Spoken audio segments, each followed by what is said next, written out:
Welcome to another edition of Quiet Please the Golf Podcast. I am Alan DePew, and we're joined for the next hour with our panel, where we're going to be talking a little bit about LIV Golf. They had a good showing this weekend, or so we are told. The wind may be blowing away, certainly the rain washing out Pebble Beach and Wyndham Clark's big day out there. And joining us as always, Mr. Andy Hydorn of Q Mixers. Hola, Yes, Andy. hola. And by the way, might I add, happy birthday, Mr. Hydorn. Oh, thank you for recognizing me. Yes, on this fine indeed. day. Absolutely. Birthday. A shocking appearance by the prettiest podcaster in golf. He lowers our age demographic. Christian Nazamus, how are you? Doing wonderful. Happy to be back. And happy to have you as well. I saw you over the weekend, actually. And Yes, we are honored. We got a couple of special guests on the panel because we're talking golf instruction this week. And joining us is James Hong. He is the director of instruction at Harbor Links Golf Course in Port Washington, recognized top 50 Golf Digest, multiple awards with U.S. Kids Golf. Bottom line is he knows how to get your game in shape. James, great to have you with us. Thank you for having me. Absolutely. And joining us as well, also another esteemed instructor featured on Golf Channel, as well as Golf Digest rankings, Brian Jacobs from right outside of Rochester. Brian, how are you? Doing great. Thanks for having me as well. Absolutely. Welcome to the panel. We have a little free flow conversation. Mr. Hydorn's been jacked up for this one, guys, because Andy is Mr. Instruction. Yes, I tend to have my opinions on the. All I want to know is, can I get my shoulder turned longer? That's all I need to. That's all I'm looking for. And we know the answer to that is no, you cannot. All right. He can. Wait. I know Brian certainly could have you thinking about some things that'll help you there. But hey, look, these two guys are great instructors, they're great coaches, and more importantly, they're awesome people. And I've had the pleasure of working with them in the past. And James, he's really one of the most interesting guys in the coaching business, in the sense that the way he goes about developing his young players out there at Harbor Links on Long Island. It's a marvel to watch some of the things. And if you want to check him out on social media, there's some awesome content that he posts. And he's continually going out of the box to develop his young players, and it's pretty impressive.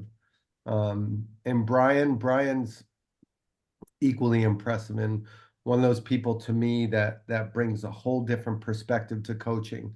You know, Brian comes from the education field, and Brian really adapts the true education principles to his teaching and trying to get his students to learn. So I don't want to talk about Alan's shoulder turn or lack thereof, or any technique things, because I think we all know that coaches love to talk about techniques and shallowing the club and all these other things that get talked about all the time. But I really want to get into having a discussion about some of the things that are really kind of interesting and important. And I think both of these gentlemen really have their finger on the pulse of some of these topics. And, I think that the reason that people take instruction in the first place is because they want to improve and they want to get better.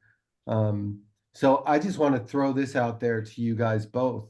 I mean, what's the difference between somebody who's taking instruction and actually does improve versus guys that are just taking it and cruising along and not changing and getting better at all? Brian, I was going to say, Brian, take the lead. Okay. Well, obviously, thanks for the question, and thanks for having me and James. It's always great to sit with him on a panel. Just one of the great minds and one of the great teachers that we have out there, and coaches. And I think for me, I try to differentiate teaching and coaching. So coaching implies that there's a relationship and that there's some kind of transformation that happens. In teaching, we see a lot of times teaching is just spouting information. I think the old model of teaching is currently going away, but not easy. It's actually rearing its ugly head on occasion, but it's doing it in a different way, and it's doing it with technology a lot of times. So I'll say for me, coming from education to golf, and coming from teaching public high school to golf, I found, that I really crave to be one-on-one with the student because they got more out of it. And then if you priced it properly, they got more out of it as well. In our area, you could find a lesson for $20 for a half hour, all the way up to me to 300 for an hour. And James can probably talk to it, where people will gravitate towards the 20, and they'll take months and months and years and years and years, and they'll spend and spend and spend, and they don't get anywhere because the coach is not invested. They can't advance them because they themselves are not trying to learn anything. And so when I learned in golf schools. I learned how to hear and watch. And I had the good fortune to, do schools for Hank Haney. In his world, it was all ball flight. And so the technology was not there, the video was not there. And James probably can speak to it as well. So I use technology to confirm. And then I'm listening and I'm watching, and I'm trying to get people to change patterns. And when you're just leaning on a 7-iron saying, hey, turn your hand like this. If it were that easy, they would do it, or someone will come to the lesson to you and say, well, here's all the things I need. If you already know, why isn't it fixed? And it's because it's human performance. And so certain things need to happen in a certain sequence for them to be able to advance. And James probably will agree as well. We're dealing with people now that are very internet driven. I love the internet. I think it's great because it drives people into my business because they're in pain. They're hurting so bad because they're so bad, and if they misdiagnose themselves, which they always do, it's really low-hanging fruit for me as a teacher and a coach to develop the relationship, transform them. And it's called normative re-education. You basically unlearn the bad, relearn the good. And those patterns take a long time, 18 to 254 days to change a pattern, and then 66 days when it happens.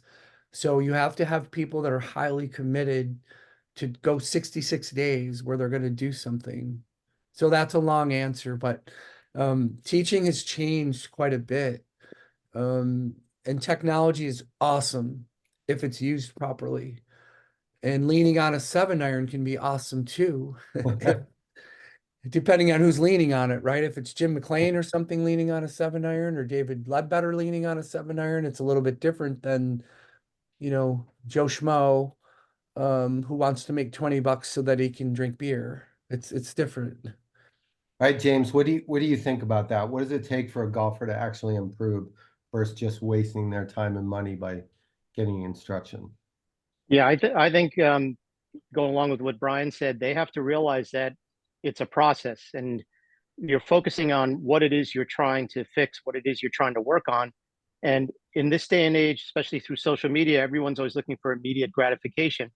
And one of the downfalls or one of the pitfalls of social media, and it's both just the regular golfer and it is us instructors, is that whenever we're using social media to post things, we're always doing before and after. And we're making it sound like, look at what happened in 30 minutes, they're better. And it's what you have to realize is that you're seeing basically the person after they've received instruction. It doesn't mean they got better. It doesn't mean they even understand what they're doing or learning anything. It's just kind of the pathway or the toe in the door of the direction they should be going. And as Brian said, once you got your foot in the door, you have to open the door and continue on that path, which could take days, weeks, months, whatever it is.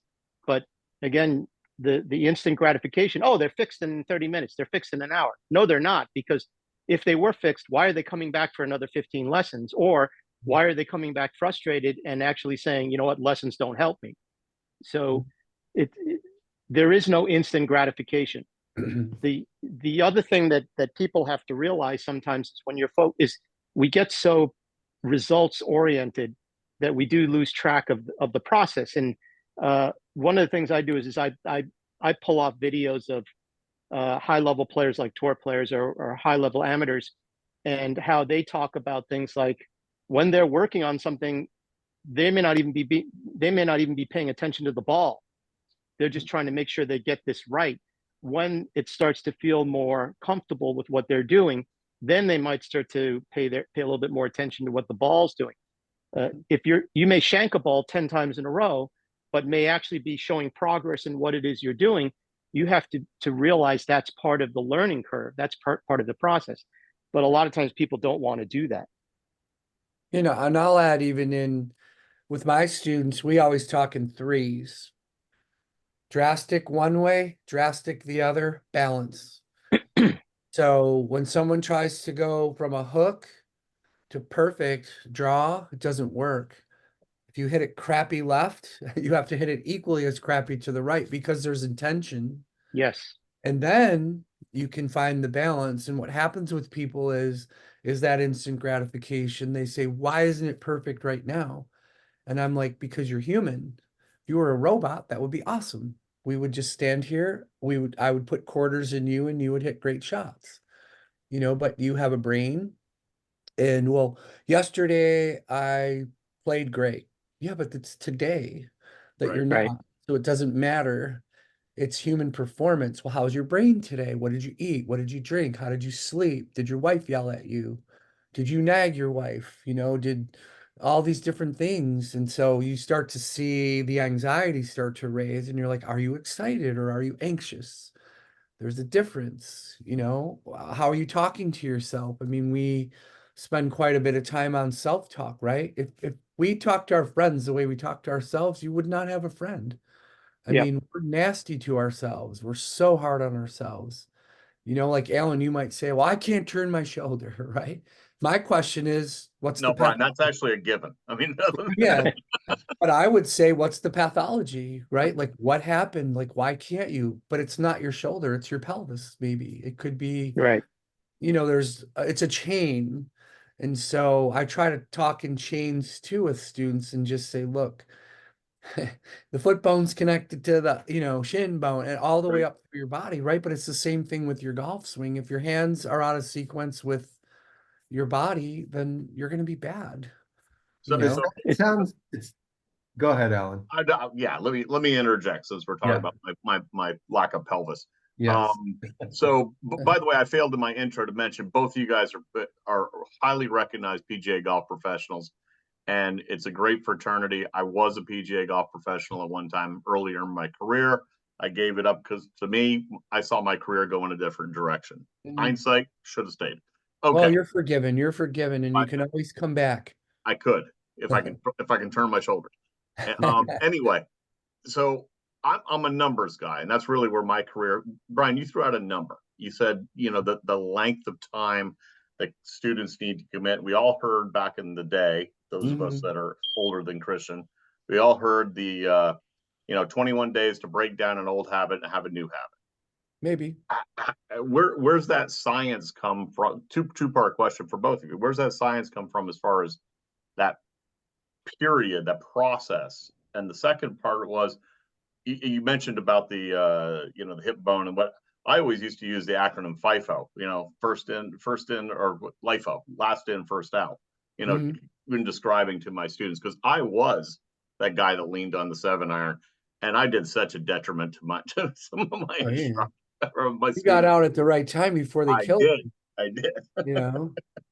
The thing is that, and James, I don't mean to dominate the conversation, but the thing is that people don't know, and what you don't know, you don't know. And so, James, if they went to James, they would get the red carpet treatment, and if they went to two doors down, they would get treated like crap. And it just depends on who they go to first. Right. You know, and I've had people say, well, I really want to work with you, but you cost too much. And I said, you do too. You put a screw into a camera and you get paid $50 an hour. I think that's too much too. You know, it just depends on what you value, right? And then as far as the hours, people confuse work with quality. And maybe James can speak to that with juniors, like, oh, coach, I hit 300 balls. Awesome. But how many were micro focused, doing what you're supposed to do? What was the ground like? What was the curve? What was the strike? All these different things, the metric that you didn't ever take a chance to step back and evaluate or assess anything. You just fired 300 balls into the range and you don't know why you're not good. Right. And it's just, it's fighting all these different things that we look at as teachers and say, if we just had the time to do this ourselves, we would take so much time. You know, we would just be thoughtful about our practice, and we would have, what does it feel like in our hand? We would look at the numbers and we would enjoy it, right, James? We would just be like, this is Yeah. like a day at the park, right? I think what you said is true. It's a lot of times, especially with juniors, they'll come up like, oh, I practiced 4 times this week. That's wonderful. And I was like, I practice an hour a day. I hit this Right. many balls.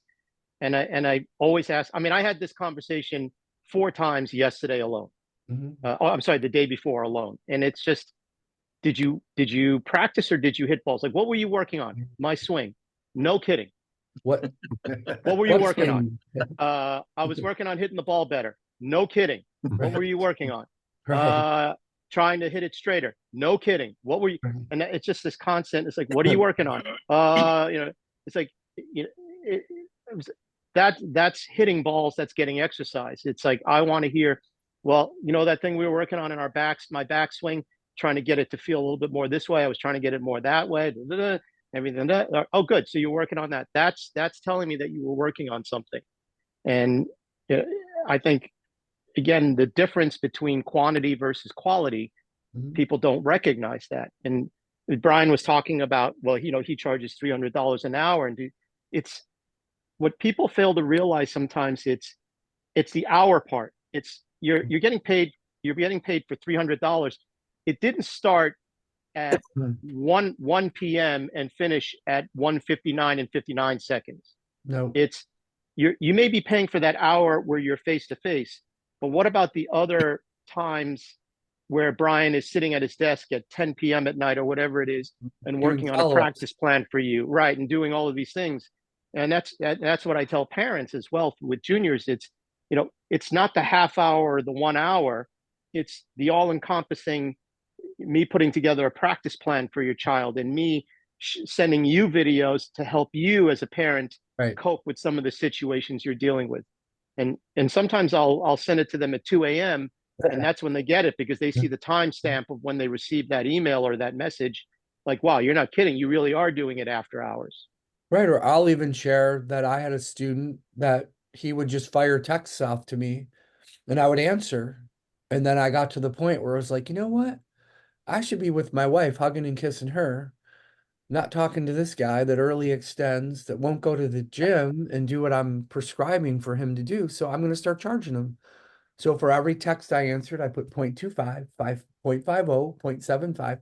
By the third one, he's like, I don't know what these numbers mean. Is that how many, centimeters I'm supposed to turn? And I go, no, that's 0.25 of $300, 0.50 of 300, 0.75. I go, from now on, when you text me, I will be charging you. And he's like, okay, so you don't work for free? No. There's an old bumper sticker when I was growing up that said gas, ass, or grass. No one rides for free. And so that was what I wrote to him. And so I said, if you want to use the platform where I don't get notifications, then we can deal with it that way.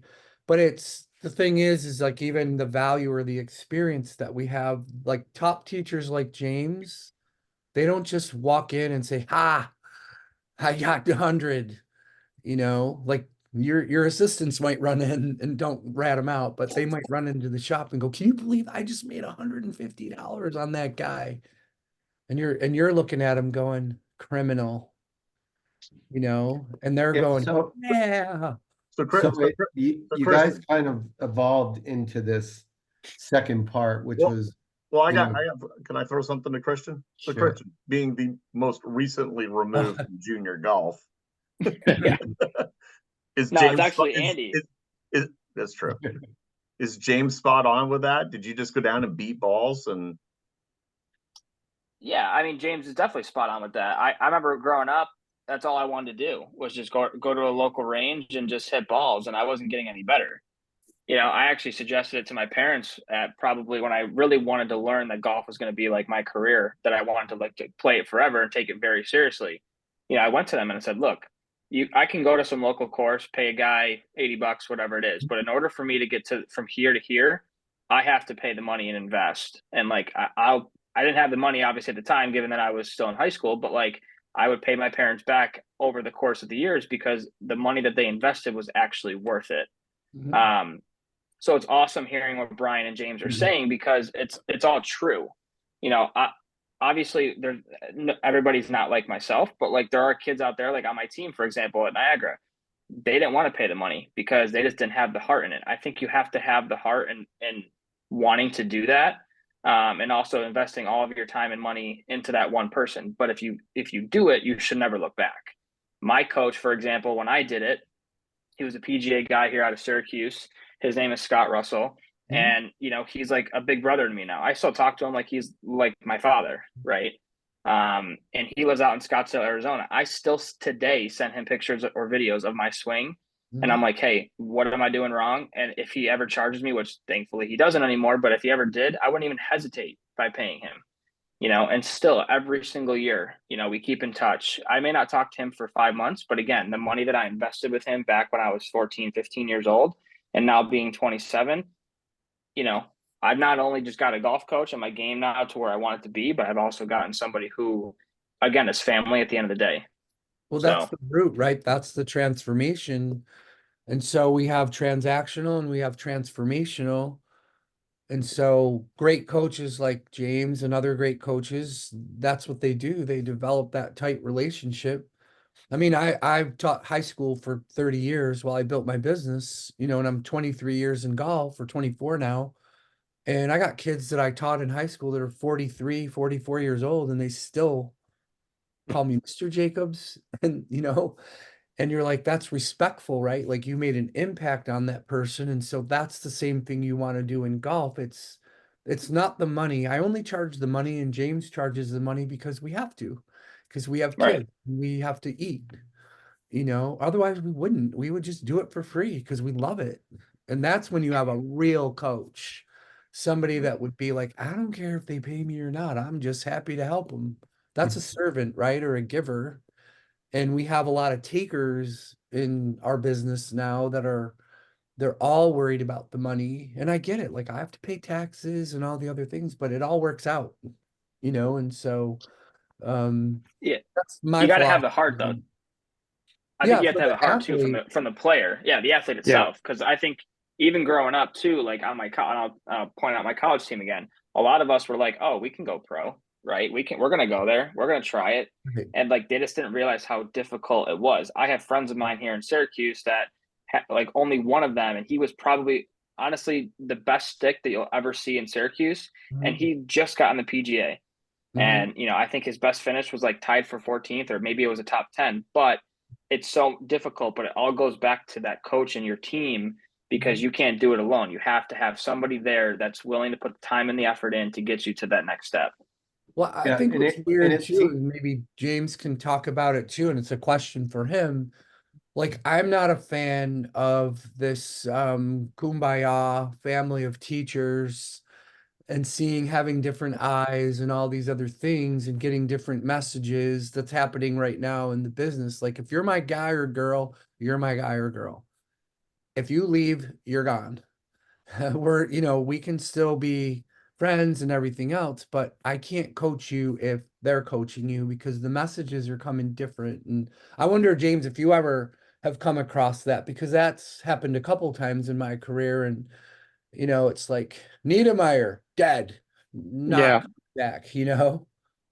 It happens a lot with some of the juniors Mhm. because, from the parents' point of view, they think of it as like school. Oh, the more tutors you have, the Right. better you're going to be, the better information you're getting, and they don't realize it's the other way around. It's you're just confusing the child. Right. And so, I've already gone through that a few times, a handful of times within the last couple of years, where they're coming to me on a Saturday, they're going to another person on a Tuesday, and it's like, and what ends up happening is when they come back on Saturday, you're not giving lessons anymore. You're trying to fix what the Right. problem is. You're fixing Right. things. It's a constant fixer, and it gets to a point where I tell the parents, it's like, it's no good. And the reason why this is happening is because of what you're doing. You're sending them to two people with two different philosophies, two ideas. And it's like, listen, if all of them went to another teacher, I'm okay with that. That's fine. You're right. You got to do what's best for your child. If they like the other person better or whatever the reason is, fine. That's good. I'm not putting, I don't have a black book like with there's your name or something like that. I think I But- do. No, I don't. I don't. I mean, I've got a great story to that, but I know this ties into what Andy, the second point he wanted to mention, which was, go ahead, Yeah, H. it just sounds to me like patience and expectations seem to be something that's frustrating to you guys as coaches. It can be. When you both talked about, trying to get somebody to make a movement pattern change, you can't expect them to be hitting great shots out of the gate. It's step by step by step. But what are some of the other things that frustrate you with the engagement of the student that kind of gets in the way of them actually improving? I think Sorry. a couple of things. One would be constantly seeing YouTube videos. And it's like, I've seen YouTube videos and I thought, hey, this is really good for this person, and I'll send them that video. That's a different thing, because I'm supposed to be a resource as well as a coach for the student. But when they're going out on their own and stuff and they're doing things, it's just like we were just talking about a minute ago about having different voices or different instructors. Well, now, that instructor is just YouTube. It's just somebody who you're seeing a video, and quite frankly, the video itself might actually be really good. It might be really good information. It just doesn't fit with what it is you're working on or what's your issue. And so now the confusion arises again. So now you're having to be a fixer instead of a teacher or a coach. I know that's one thing. The one thing that really kind of bothers me sometimes is the person who's complaining about how expensive you are. And then the next time they see you, did you practice? No, I didn't practice this week. Right. But you're going to complain about paying me my expensive rate, right? Well, really, who's wasting the money? It's not me, it's you. Right. Those are a couple of things that come to mind right away. I've had that a few times in the career, and then I got smart and I started to, I was doing online booking and I just booked everything out same day, same time, and said it's time dated, and if you miss, you better be dead, and if you don't finish it in 90 days, then tough darts kind of a thing. And so sometimes you have to be hard on them and you have to make them accountable for their own well-being. And most people, I would say, and James would agree, I'm sure, is that they come with great intentions. They really want to be good. They really want to be better. They're really in pain, right? And our job is really to be a problem solver in a nice way. And sometimes you got to get up their fanny a little bit. And sometimes you got to tell them what's real. And other times you can, it's not that you're not kind. You're trying to advance them. And so you might have to sit down and say, look, you're preventing yourself from advancing. We are trying to advance you and help you grow and help you challenge yourself, and you're just not ready for the challenge. I call them the woulda, coulda, shouldas, basically. I got a guy that I had a long, long time ago. He always said to me, I need to lose 50 pounds. We'll do it. Like 3 years later, if I could just lose 50 pounds, it's 3 years later, dude. Like, you could have done it 3 years ago. Like, just do it, and it's the change and the transition. You look at the changes, like they want to change, but they don't like the transition period because it's painful. But at the end of the rainbow, it's way more painful not to change than it is to change in the short term. And so look, you're gonna suck forever if you don't change, right? If you're okay with you hitting it like this, then don't come. I, It's I will be really honest with them, and I'm in a kind way, and say like, maybe pickleball's for you. I, Let's. it reminds me of, the Michael Jordan comment, and I've heard Kobe say something, and a bunch of athletes say the same thing or something similar, which is everybody wants to be number one until they find out what it takes to be number one, Right. or everyone wants to be better until they find out what it takes to be better. It's, Right. well, now that you found out, let's get to it. Otherwise, don't complain that you didn't get better. Because it's not rocket. It's not like not known on how to be better, how to be great. The blueprints are there. Look at all the books we have. I can remember my dad saying that my little brother once told him he was a crappy father, right?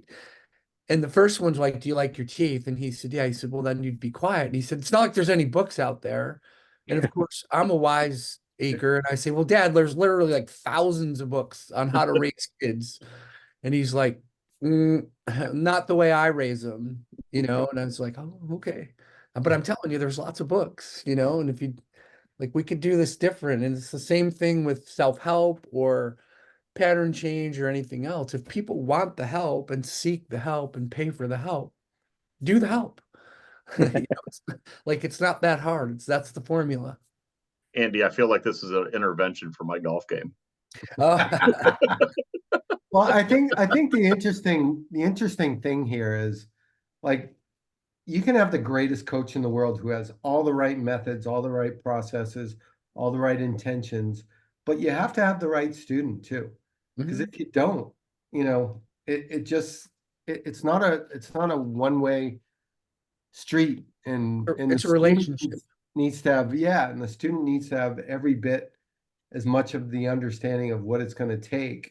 So Alan, you need to dig in your heels here and figure This is this. where this is when I give you the quiet please. Oh, Now, I have a serious yet whimsical question, because you both have talked about the internet. It's massive. Obviously, we all know the impact it's had on everything, but especially the instructions.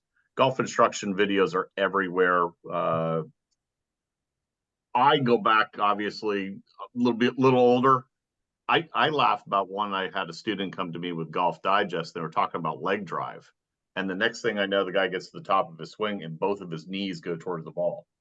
And right. and I was like, "What was that?" Oh, Leg leg drive. drive. It's I in the just read about. frontal I just plane. read about it. Yeah. What Like is is the leg what drive is the frontal or is it sagittal? With like which what way we going what here, is right? the most, without naming names, obviously, what's the most unique thing somebody's come that said, "Well, I was watching this on the internet and want to talk to Oh, you about"? wow. I was the no backswing swing was probably the oddest thing. It was, I think maybe this might have been before James was born even, but this was like maybe 20 years ago or 15 years ago, but it was the no backswing swing. They said if you don't pick a backswing, and I can remember it being on, I think it was the cover of Golf Digest or Golf Magazine at the time. And I'm like, oh God, there's going to be a poop storm on this one. And like literally everybody got it at the club, right? It's sitting in the men's locker room. And they're like, well, what do you think about this? And I said, well, I haven't done any research. And I said, there's like one plane versus, two plane and four plane. And like Hank Haney said, there's many planes. And it's, like you don't like it, you're trying to figure it out, like where you're going to stick your pick in the ground. And I'm saying like, well, just from human performance, I would say that like not having a backswing swing probably isn't real good if you want to be somewhat of a large hitter, or someone that actually is consistent. I said you could probably top it a lot. I said, but if you want to try it, we'll try it. And we took a bunch of members out to the range and like nobody could hit it. Like it's not rhythmic, right? And that literally lasted about, I don't even know, maybe 3 weeks. And it was like this is revolutionary. And I'm like, this is some guy that's probably on drugs, you know, putting this article out. And I was just like, this is crazy. This is not going to revolutionize golf That's my weirdest one for sure. James, how about you? I think it was the one about the tee coming out of the ground, how you can tell if you made a good swing or not, like versus the tee breaking or whatever it is. And Hey, I you look, made an iconic video about that. yeah, and I saw that and I was just kind of like, this can't be real. Yeah. It's like, Did oh, I do that video? yeah, I broke the tee. I broke the tee. Is that what am I doing wrong? You're doing you bought Nothing. cheap tees. Right. Get plastic ones, right. Get a metal So one. I it's mean, like, well, it's is amazing what people come with though. Like you're just like, oh my goodness, really? yeah. You know, like And to defend myself, the video that I did for Iconic was you was told about the them. tee. All right, the tee not sticking in the ground, and Right. It's it's very interesting. Like I did Golf Channel, for 6 years. And we were serious instructors. And I was like, yeah, but it's very general, right? You're giving a tip and then you yep, get so like we'd do TV, we do one live for morning drive, and then we do put one in the can, right? And then you'd be going home on your flight and someone would see you in the morning and then they would ask questions maybe in the airport, which was awesome. And then you're giving golf lessons, you're giving a group golf lesson at your gate, right? Or the Golf Channel always wanted you to kind of respond to the people that were on Facebook or whatever, and then people want to argue, and I'm like, disengaging, not doing it. I said, look, I'll say it in one easy sentence: these are general golf tips, they do not apply to everybody. Please do not base your whole life on this golf tip. All we're trying to do is get people to watch TV. That's what they're doing. Hey, that was the greatest segue for, right? Wasn't it, Andy? Yes, it was. He doesn't even know it. He doesn't even know it. But Andy, there was lots of golf on TV. And this is your favorite time every week. It's the LIV Report. Oh And boy. I know Christian's geared up for this one. So just we talked about this a little bit last week. The Strategic Sports Group, which is ironically made up of a bunch of sports executives. So the owner of the Mets, the owner of the Boston Celtics, the Red Sox ownership group, lots of different sports people that make Kraft isn't in on that. What's that?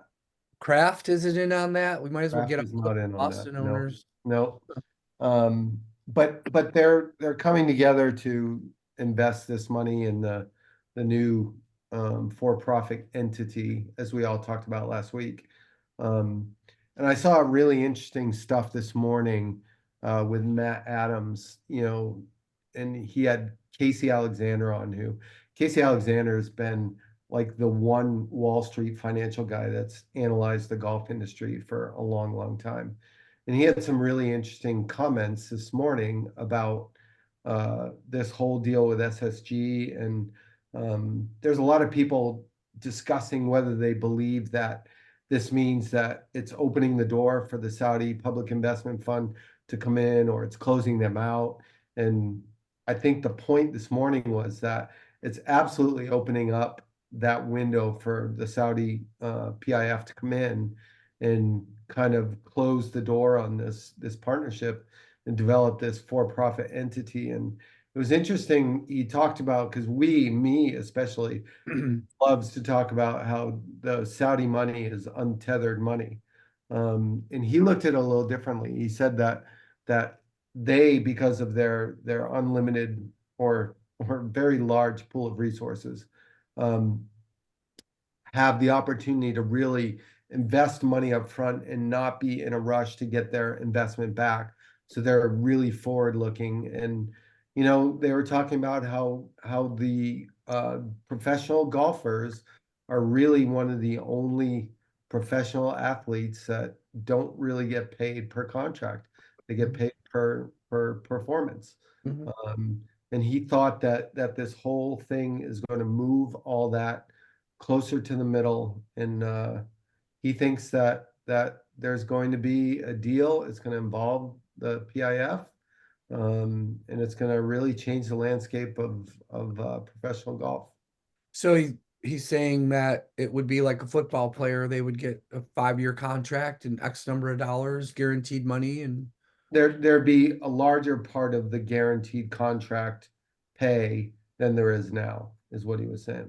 yeah, I mean, I always wondered that, like, because I came from the football, baseball realm and then football. And then when you came to golf, it was just like, and they're like, yeah, but it's a pure sport. And I'm like, yeah, but it still costs to live in a hotel and Yep. eat and drive and get a caddy and, and like, yeah, you're really hanging it out there. I said, well, you might be, but you might be hanging your investor out too. I had a Yeah. kid that played professionally, and I mean, he had big backing with a lot of interest, and it's brutally hard to play when you have that burden on you, of having to pay people back at 12% or 20% sometimes, on a $200,000 and investment in you that evaporates literally in, you know, 22 events. It's pretty rough, if you're not cashing a check.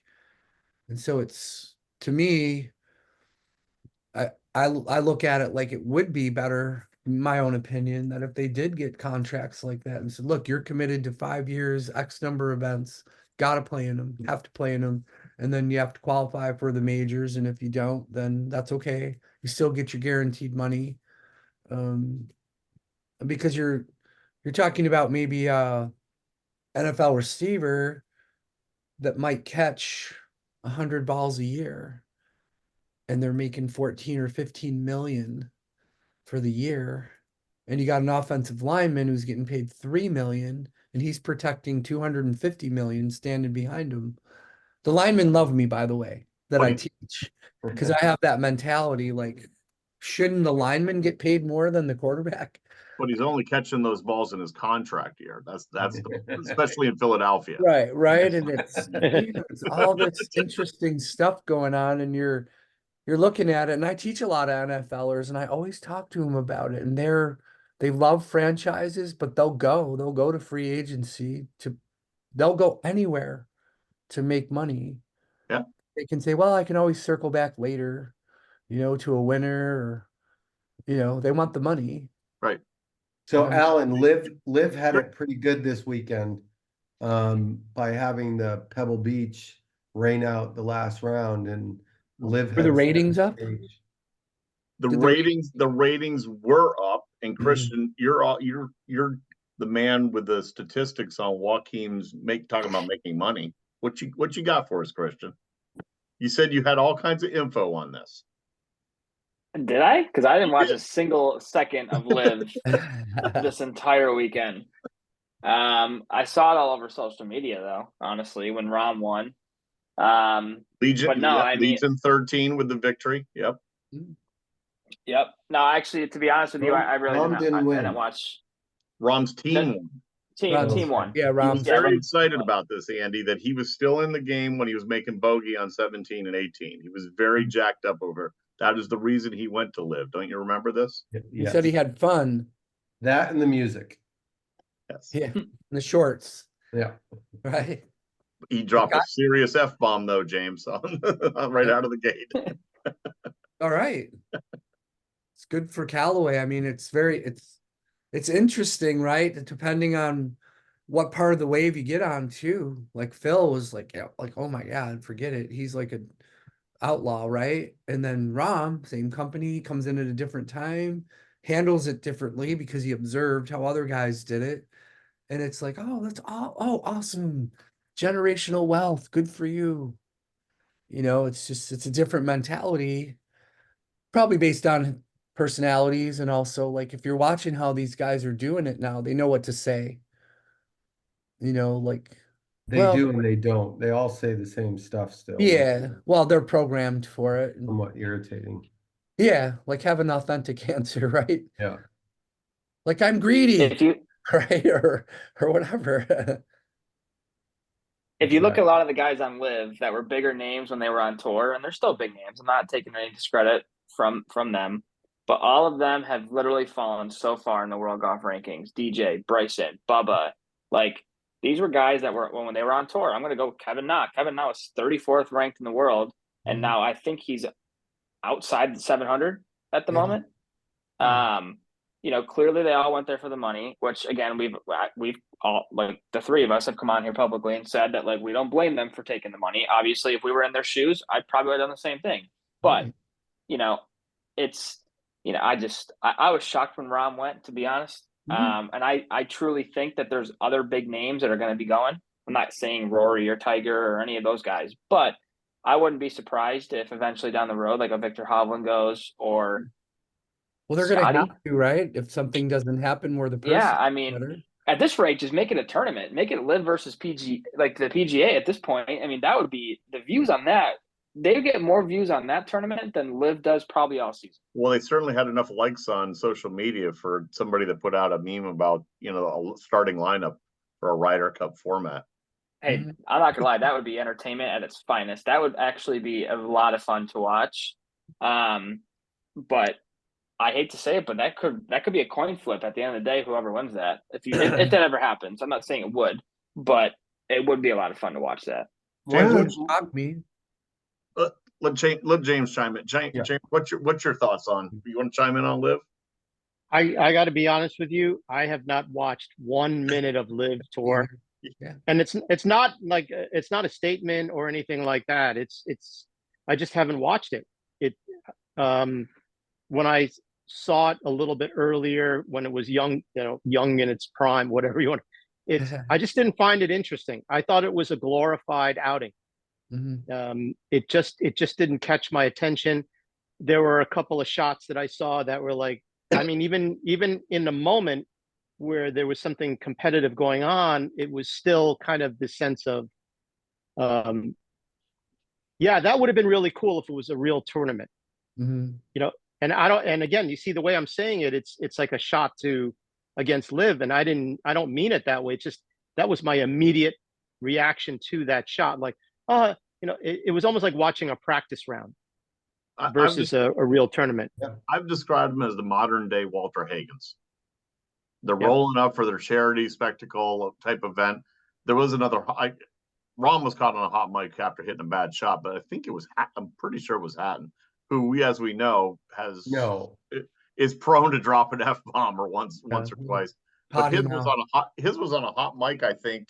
And if I'm attributing it to Terrell incorrectly, I apologize. Somebody this past weekend said, "There's nobody effing here. There's nobody watching these things." Right. Well, I think it's the optics too, right? Like we all grew up, except Unchristian did too, with watching, you know, Shell's World of Golf and, you know, these classic matches and and, you know, the majors and everything else. And now you got like, girls gone wild, you know, with their boobs out and playing golf and drinking and wearing shorts. And so I know like it's very divided, right? It's like right down the middle, love it or hate it. Nobody's like, you know, saying like, yeah, well, he's not, yeah, but they're like, hate it, love it. And that's for sure. Pretty cool in a way. That's for sure. Christian, you know, you brought up something that I've been kind of thinking about a lot lately, and you know, it's Kevin Nas and the Abe Answers, and some of those players that went to LIV, and you know, professional golfers go through, you know, peaks and valleys, ups and downs. I just think that if you're a LIV golfer, you don't really have that much of an opportunity to work your way through a bad period because you're not playing often enough. And it just seems like it's harder to dig yourself out. And I'm sure that none of those guys, when they went to LIV, kind of signed up for that. They signed up for working less and making more money. We know that. But when it comes to golf, you know, sometimes you got to work your way through, you know, months of tournaments where you're not playing great so you can get back to the level that you're at. And I don't think a lot of those guys, because they're on LIV, have the opportunity to work themselves, you know, back into a good form. So Andy, we gotta jump out to the West Coast just to chime in because Wyndham needs to do. But and on that note, the savages that are on Live side on social media were ripping the fact that it was a 54-hole event, shortened, Well, and questioning whether or not Wyndham Clark should get world ranking points. Yeah, that's people who don't understand the way the thing works, but Right. How about that 60 he put up? crazy, crazy. And that's with those putts that were hanging on the edge that didn't go in the Right. last three He was holes. 58 or as he was coming 57. in. Yeah. Dude, he's sitting at 10 under through 11. Yeah, it's crazy. Like, And he made a bogey. Yeah. He bogeyed 12, I guess. Yeah. and how bad do you feel the next day when you shoot 70? Yeah. Right? And you're still leading you're leading the tournament because you're 2 under, or, a couple under, and you're like, oh, I shot 70, but yeah, yesterday I shot 60. You feel like you shot 90 probably, or 85. Like, just the psychological part of it, it's like you could have the question like, would you take even par every day if you could shoot 160, or would you rather have the up and down? And like for me, I'd rather have the ups and downs. Do Yeah. you? I mean, Andy, Christian, both great players. Had a chance to play with them. You've taught great players. Do you think we've hit that Roger Bannister moment in golf where people have now 60 isn't a number? It was so it was hard to mentally break through that number, and now everybody's just let's go lower. How much lower can we go? Yeah. Well, you got to look at the athletes too, right? They're bigger and Right. stronger, and they hit it Yeah. farther. And so everybody's saying like, got to roll this back. I mean, it's good Lord, it's another whole topic, right? Of make the golf courses harder, make them longer. Well, you can't make them long enough. You can make them 10,000 yards. They're still going to figure it out. So do you change the equipment? It doesn't matter. They're going to figure it out. It's just that's how human behavior is now. Everybody's so strong and big and fast. And I mean, you got guys like me. I'm 62. I can hit it 300. I can remember playing Locust Hill when I first started playing. Number 10 was a 430-yard hole. I would hit driver 5 wood, or driver 7 wood when I first started. And it's like, what? And now it's like pitching wedge, driver pitching wedge, or driver 9-iron. And it's I've evolved as an athlete, but the equipment has evolved, the ball has evolved. Right. So I think it's an exciting time. Like James, it's an exciting time for you because you're watching your kids and like your little guy Arlen, right? What is he, like 7 or 8? Oh, now he's like 10, turning 11. Yeah, and he's Love that growing like kid. a weed, I right? love And you're that. like, Yeah. holy crap, like 5 years was like, and he's gonna play high school golf probably soon, and Yep. you're gonna be going, man, I had such a special part in that kid's development, and man, he killed everybody when he was little, and now he stinks, Yeah. and he doesn't, but I'm just saying, you know what I mean? It's like, how does that kid stay so motivated? And he's just got it, right? He's got the it factor. Yeah, that's crazy. He has a But really good coach. but Really he's good. gone through that. He's coming out of that where everything was so easy. Like you were talking about earlier with your college teammates. It's Mhm. like everything was just easy for him. And I would warn him and his family about when you're 7 years old, you just understood things earlier than everyone else. But by the time you get to be 8, 9, 10, everyone's caught up. And he struggled with that for a little bit, to the point where he was kind of thinking, not, I would say he was quitting, but that other things were becoming more interesting to him. Right. But I think he's gotten to the point now where he understands that, hey, you know what? Yeah, I have to work at it, because I think that's what he struggled with, is like, you mean I have to work? Now I have to work at it. Right. And, my job was to make whatever it is he's working on interesting and involving with him. So we would work on flop shots and all kinds of stuff. And you could see it in his face. It's like, oh, this is really cool. And just doing things with him. And so he's I think starting to be on the other side of that, where now he wants to come and practice more again. He wants to play a lot more. Great. And it's like all of a sudden his dream again is to be a high level golfer, not necessarily a tour player, but Yeah. He's suddenly talking about one day I'd like to play in college again. Yeah, and that can be really damaging when they're little like that. I have a kid, he works at Jordan's place, and he won the New York State Juniors when he was 14. He won at Bethpage. And he used to travel between his house, me, or the golf course, me, and his grandfather's restaurant. And every time that kid walked in the restaurant, Andrew, what'd you shoot? I shot 75. Oh, Jesus. You know, everybody'd flip out. Did you win? No, I came in third. Oh, come on. And so by the time he got to college, he literally would shake. We just went to dinner last week, and he said, he goes, Brian, I'm telling you, he goes, I hated college golf. I just could not do it. And so now he's back playing again and he's enjoying it, you know. And Yeah.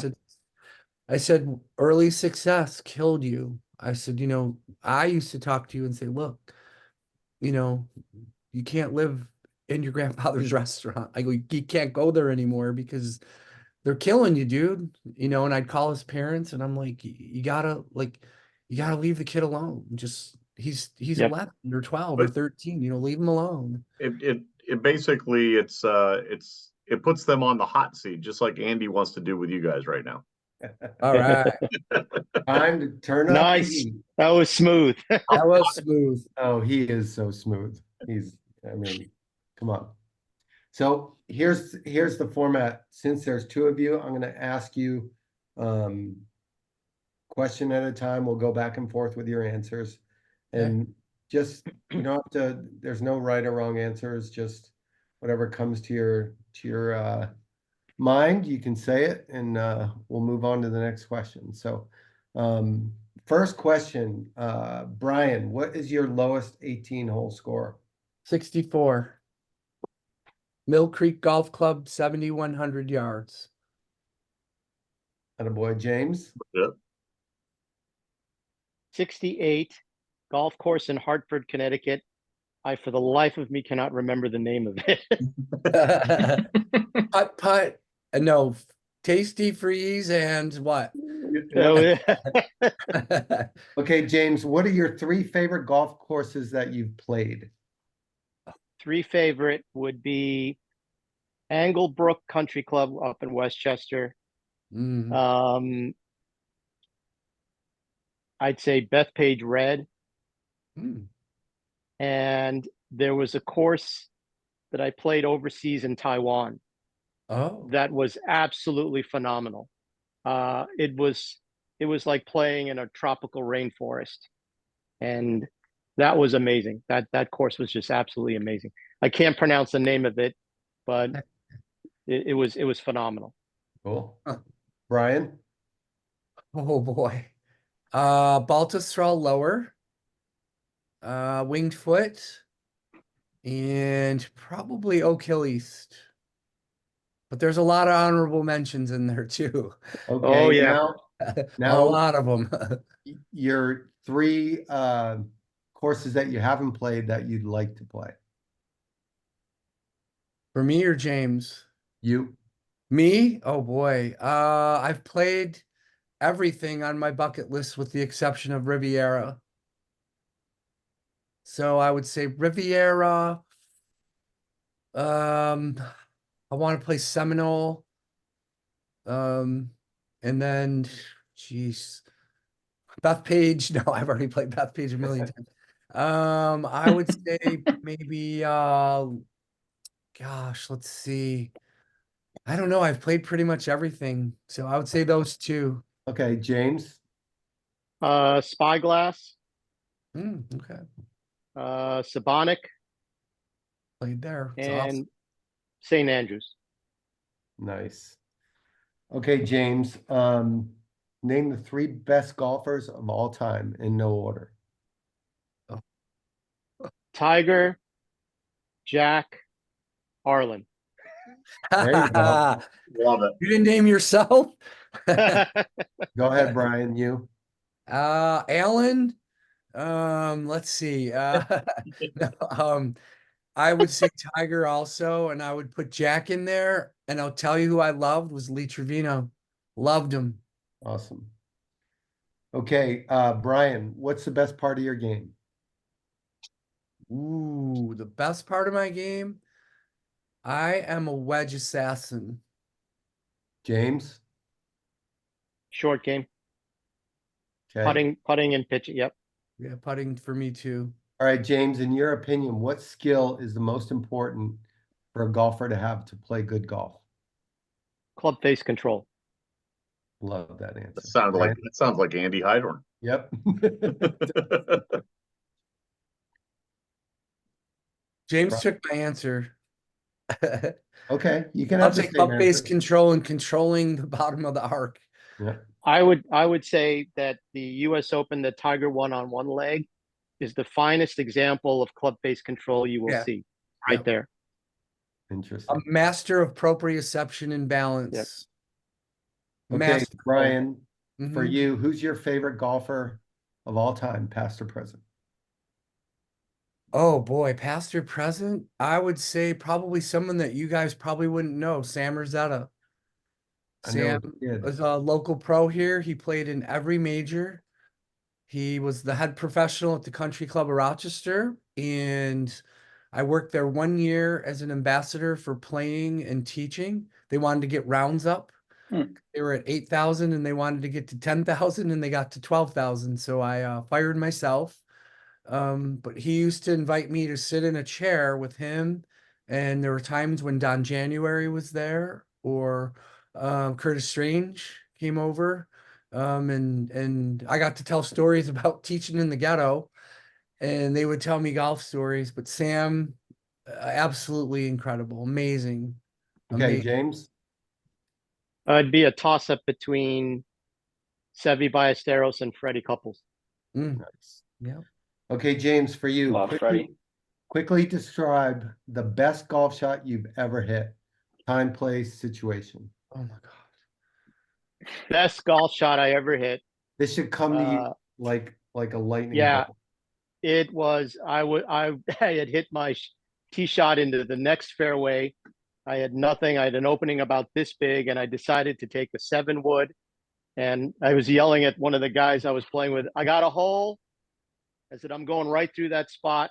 It turned into Phil. I was like, I'm going right through there. I hit a 7-wood. It actually went right through that spot, carved around like a Bubba Watson gap wedge to win the Masters, sliced around all the way up onto the green into the hole. Oh my gosh. That would come to you quickly, wouldn't it, Brian? Oh my God. And the words that were coming out of the mouths of the guys I was playing with, they were not kind, but I don't know, boy. I like all my shots, truthfully. Probably the best one was I was playing at Band in Pacific Dunes. I was in Oregon and I hit kind of a turd drive and we were on a par 5 and my caddy said just take your 4-iron and whiff it and like hit it on the ground. And so I'm like, okay. And it rolls all the way up on the green into like, this far away. So I make an eagle on a par 5. And he looks at me and he goes, I told you. I go, yeah, but it didn't go in. Like, what the hell, dude? I'm not paying you. Okay, last question, Brian. What do you cherish most about the game of golf? I love the relationships and the camaraderie of the game of golf. I just love every bit of it. Love being around people. James? exactly the same thing. The people that I'm meeting through that I wouldn't have gotten a chance to meet. All right, boys, you survived the Oh, please hot seat. That was Andy pretty- Hydorn's hot seat. That's right. yeah. I got a Because little it had- sweat on my mustache, but That's because it had 59 candles on it today. is All right. that it? You're young. He is young. Very. 18th green, final thoughts. I'm gonna give the order. I'm going first. I usually go last, but I don't want anybody to steal mine. So I have the prerogative to go first. And then we'll let Christian, we'll just go right around. Christian, Brian, James, and then Andy, you wrap it up for us. And I'm going to conclude it. Folks, we're recording on Tuesday evening, Feb 6th. And I'm going to conclude it actually with what? I said I didn't say February 2nd. What are you doing? No, I'm just saying February 6th is a Okay. fantastic day. I thought it was Groundhog Day. I am from Pennsylvania. I'm going to conclude it actually with sad news. Golf lost a great ambassador I'm a Toby Keith fan, and today was a really, really sad day to wake up to. And he loved golf, and he was a great musician and a great showman. So, a little tribute to Red Solo Cup. Christian? Yeah, I second that.